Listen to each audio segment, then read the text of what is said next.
I really, really like this question. How does one know if it's a twin flame connection? I'm going to do my best to answer it for this person and for anybody who wants to know.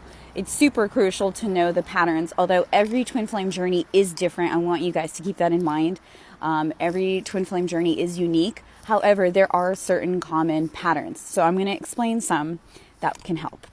So number one, there is an intense sexual magnetic connection. And while I know that most relationships, when you first get into it, there's like the butterflies and it's intense.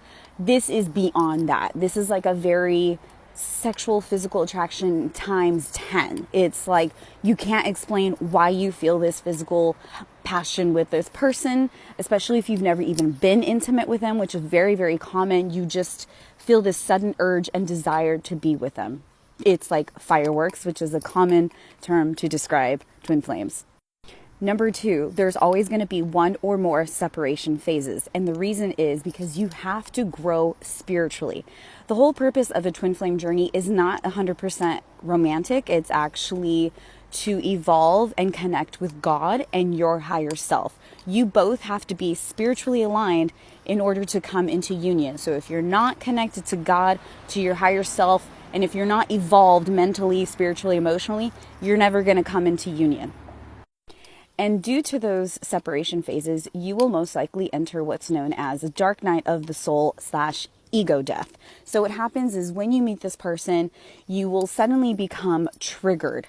Your core traumas, your insecurities will come to surface, and unintentionally too. Like this person could be super, super nice to you, but you suddenly feel, for example, jealous or insecure, or like your low self-esteem like you had as a child or as a teenager will suddenly come to surface and you thought that you handled it. You basically have to grow that self-love, and that is exactly what this journey is doing to you. You're getting triggered so that you can work on those traumas to evolve spiritually and mentally.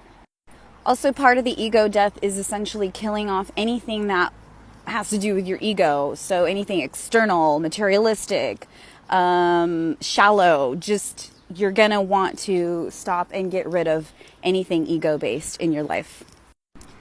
Another thing is you'll never be able to get over them no matter how hard you try. You will try to cut the energetic cord, but you can't because your twin flame is with you for life because it is a spiritual bond, a spiritual connection. You can try, but I guarantee that you will just keep seeing more and more signs and reminders about them throughout your day, throughout your entire life, until you learn to accept and surrender to this twin flame journey and just love yourself unconditionally. This is exactly why I wanted to make a second part to my previous video, because a lot of people are thinking they met their twin flame and it may actually be a karmic relationship. So I really want to point out 2, maybe 3 things that really point out that you're on a twin flame journey. I should have mentioned this in the first video to not confuse people, because I realized afterwards that those signs may actually be a karmic relationship as well. The whole intense physical attraction, that can happen with anybody, but it's just way, way, way more intense with a twin flame. 1 or more separation phases, that also happens with karmics, because karmics, they come and go. They keep coming in and out of your life and you feel like you can't get them out, but that is also very karmic. However, dark night of the soul, ego death, does not happen with karmics. It happens only with your twin flame. And when you can't get over them, no matter how hard you try, yes, this can also happen with karmics, but in one example that I have with an ex of mine, we were on and off for 2 years. I thought he was the one. Really couldn't get over him. But as soon as I actually prayed to God, and I prayed with all my might, and I said, Lord, if this guy is not for me, then please take him out of my life and give me like a soulmate.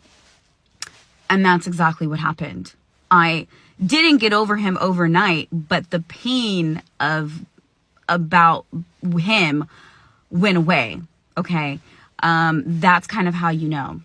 So the 2 main things that you really need to know is you go through a very deep spiritual awakening when you enter this twin flame journey. Meaning you really, really want to become closer to God. You want to connect to your higher self. You want to meditate. You want to have these healthier habits, like spiritual and emotional habits. It's not about your physical. Sure, you may want to work out and whatnot, but you really focus on the spiritual and emotional aspect of yourself. You really want to, like when I mentioned that you get triggered, karmics also trigger you, but in a twin flame journey, they don't intentionally trigger you. You suddenly feel triggered, like your core traumas come to the surface and you want to better yourself. You're like, oh my God, I really want to work on myself. I want to be the best version of myself as possibly as I can. Whereas in a karmic relationship, you don't really admit to your flaws. You'll say like, dang, we're always fighting this and that, but you almost blame them almost all the time. And you don't necessarily feel this urge to want to better yourself. But in a twin flame journey, you do. You want to be your best self for them and for God. Like you just have this urge, you can't explain it. So I really want you guys to pay attention to these signs and make sure that you're not in a karmic relationship versus a twin flame. All right, I'm going to make a part 3 for other common signs that you may be on a twin flame journey. Let's talk about the obsessive thoughts. We all know that in a twin flame journey, there are a lot of obsessive thoughts about your twin flame. And while I know it may seem unhealthy, but I want you to know that it's very, very common. It's part of the process. It's to make you surrender. So there is also a very fine line between twin flame and a state of limerence. Limerence is very, very obsessive. However, it's one-sided. So only you feel this way about the connection. In twin flame journey, you know that the other person feels the same way because they've explained it to you. They've told you that they feel connection with you. They've told you that they feel strongly about you. But because they are no longer in the picture, you start to think that they lied or they don't feel that way. No, they're just scared or they ran away. So because of these obsessive thoughts, something that will happen if you try to move on is you will literally end up feeling sick physically. You will end up feeling nauseous. You'll get headaches for no explained reason. And the reason is because God is trying to keep you on the path. He's trying to say, no, you need to stay on this path because this is a spiritual journey. I know it may seem all romantic and it's like, intense and whatnot. But this is the spiritual journey. It's to make you ascend and fulfill your soul purpose. And if or when both of you fulfill your soul purpose and you're doing your mission, you're serving God and the greater good, then you may come into union. Another thing is both of you may have a lot of similarities. You could have similar features, but don't let that discourage you if you guys don't look anything alike. You may have just one thing alike. Like for example, you'll see their eyes in the mirror when you're looking at yourself. It's such a trip. Or you may have very similar personalities. You guys could both be really optimistic, fun-loving, energetic people. Or you guys have had similar backgrounds, like similar paths in your life.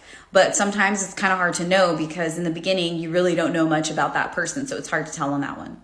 So the last 2 things are dreams and telepathic communication. Your dreams, even if you've dreamt vividly your entire life, you will dream about them on a whole other level. There will be deeper messages. It'll feel very, very real when you dream about them. When it comes to telepathic communication, this happens more when you start enhancing your spiritual abilities via meditation, just, opening your third eye, etc. You will start to get visuals of them. They'll kind of seem like pictures, but you've never seen these pictures of them before, or you may be able to hear them or feel them around you. You'll feel their presence. So I hope this helps. Let me know if you guys have any more questions.